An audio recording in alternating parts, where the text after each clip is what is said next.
बंदर और खरगोश की कहानी। एक समय की बात है, एक जंगल में बहुत सारे जानवर रहते थे। उसी जंगल में एक बंदर भी रहता था जो अपनी होशियारी और चतुराई के लिए जाना जाता था।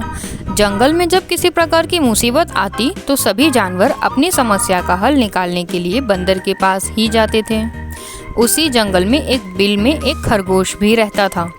एक बार खरगोश अपने खाने की तलाश के लिए कुछ दिनों के लिए बाहर चला गया, जिससे उसका घर खाली हो गया।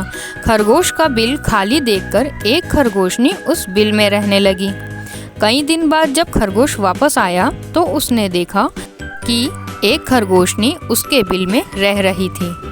अपने बिल में खरगोशनी को रहता देख खरगोश को बहुत गुस्सा आया और खरगोश ने खरगोशनी से अपना बिल खाली करने के लिए कहा।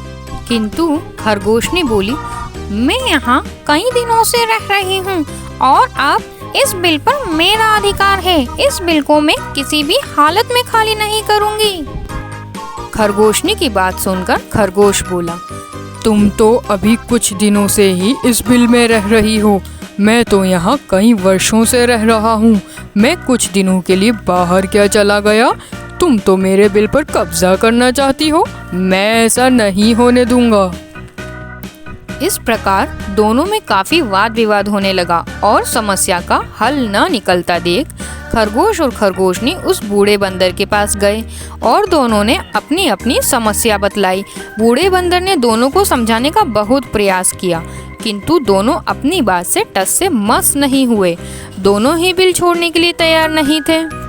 दोनों की बात सुनकर बूढ़े बंदर ने कहा, मैं बहुत देर से तुम्हारी बातें सुन रहा हूँ और मुझे लग रहा है कि तुम दोनों में से कोई भी इस बिल को खाली नहीं करेगा।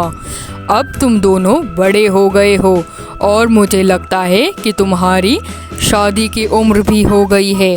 मेरे विचार से तुम दोनों के स्वभाव भी आपस में मिलते हैं, इसलिए तुम दोनों आपस में शादी कर लो और तुम्हें ऐसा ही करना चाहिए। इससे तुम दोनों को बिल भी खाली नहीं करना पड़ेगा और दोनों को इस बिल से अपना दावा भी नहीं छोड़ना पड़ेगा। खरगोश और खरगोशनी दोनों को ही बंदर की ये बात बहुत पसंद आई और उन दोनों ने आपस में शादी कर ली। दोनों की शादी में जंगल के सभी जानवर आए और इस प्रकार खरगोश और खरगोशनी एक दूसरे के साथ सुखपूर्वक उसी बिल में रहने लगे।